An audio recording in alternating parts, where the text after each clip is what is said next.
Mheshimiwa Rais Dr. Samia Suluhu Hassan kwa kuongeza bajeti ya TARURA kwa kiasi kikubwa sana. Leo hii tupo na kamati ya siasa ya wilaya ya Lindi mjini katika ukaguzi wa utekelezaji wa ilani. Tumekuja kukagua moja kati ya miradi inayotekelezwa na TARURA. Lakini tumepata taarifa kwamba katika kata hii kuna barabara takribani 4-5 zinaenda kuboreshwa. Haya ni kutokana na nini? Kata moja inaweza kuboreshewa barabara 4-5. Kwa nini? Kwa sababu bajeti ya TARURA ngazi ya wilaya imeongezeka kutoka bilioni 1.6 mpaka bilioni 8 ili barabara zetu ziendelee kuboreshwa ili wananchi waweze kupata huduma nzuri ya barabara. Na haya yote ni kutokana na uwekezaji mkubwa ambao anaendelea kufanya rais wetu Mheshimiwa Dr. Samia Suluhu Hassan katika kuhakikisha kwamba wananchi wanapata huduma bora.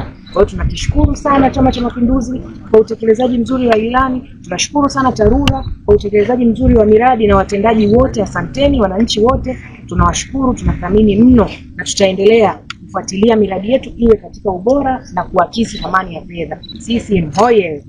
Lindi hoye!